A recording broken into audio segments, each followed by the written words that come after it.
Welcome to VAR India News Hour. Indian SaaS industry is gearing to gain the grip of global platforms. Indian companies are set to double their share in the global SaaS market in the coming years.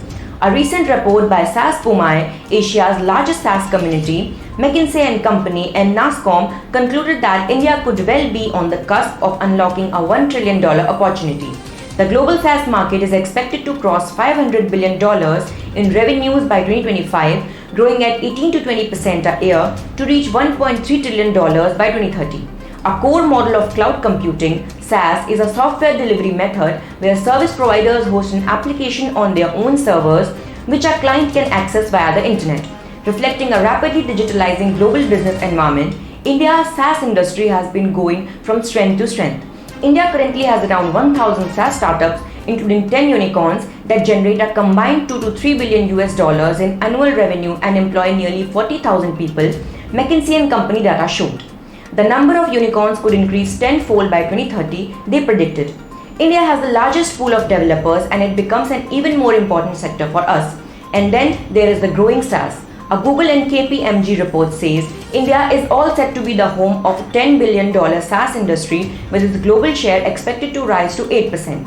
At present, the SaaS industry is growing at a compounded rate of 18% and SaaS in the small and medium business sector is slated to grow by 36% in the next couple of years.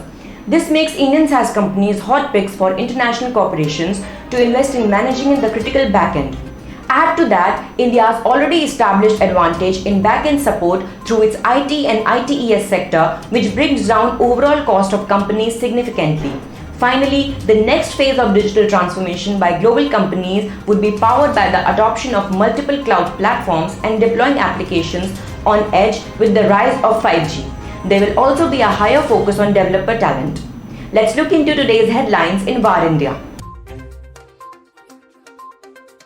Government to soon announce policy for semiconductor manufacturing, says MOS IT. Minister of State for Electronics and IT Rajiv Chandrasekhar said the government is working on a policy roadmap to build and design electronic systems and semiconductors in India.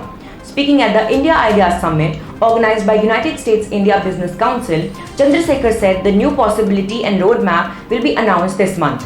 Through the policy, the government aims to make India a significant manufacturing player in the semiconductor space in 2 to 3 years, he said. Pandora Paper says Hiranandani received beneficiary of trust with $60 million in assets. Hiranandani Group's founder Niranjan Hiranandani and key members of his family were beneficiaries of a trust with assets of over $60 million, the Pandora Papers leak showed. Records of Trident Trust Company reveal that Darshan set up at least 25 companies as a director and the Solitaire Trust as a settler in the BVI between 2006 and 2008, the publication reported. Niranjan was the reserve director in at least 3 firms set up in the British Virgin Islands by his son Darshan Hiranandani.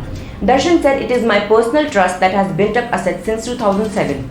Any money routed to the trust is money sent by me." Recently, the company has rolled out a new business, setting up a data center in the country by the name Yotta Data Center. Raghuram delivers the keynote address at VMworld 2021. Raghuram took over the leadership reins from former CEO Pat Gelsinger earlier this year, while speaking in his maiden keynote address focusing heavily on how VMware is going to become the multi-cloud kingpin in the years to come. At this stage, it's clear, multi-cloud is going to be the model we are going to use for the next 20 years, said Raghuram. Raghuram spoke about his pursuit as CEO to take VMware into its next chapter of becoming the multi-cloud world leader in the years to come. NatWest acquires children's pocket money app Rooster Money.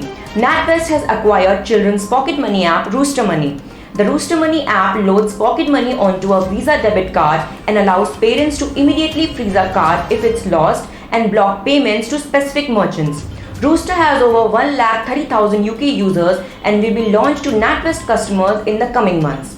The bank plans to offer Rooster as part of its existing products and services in the coming months and said the acquisition is part of its strategy to help families and young people manage their cash more easily.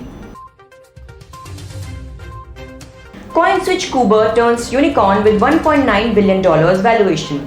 The Bengaluru-based startup crypto platform CoinSwitch Kuber announced that after onboarding 1 crore users on its platform and garnering $260 million Series C funding from Andreessen Horowitz and Coinbase Ventures, it is now valued at $1.9 billion. Founded 16 months ago by Ashish Singhal, Vimal Sagar and Govind Soni, it is the 30th Indian company to become a unicorn. It is the first startup in the country to be backed by the global VC firm A16Z. It has aimed to use the funds to accelerate growth by investing in people and products. That's all for now. Please like, share, comment and subscribe to VAR India News Magazine. You can download the VAR India app from Google Play Store and Apple App Store for the latest news and updates. Stay tuned. Thank you.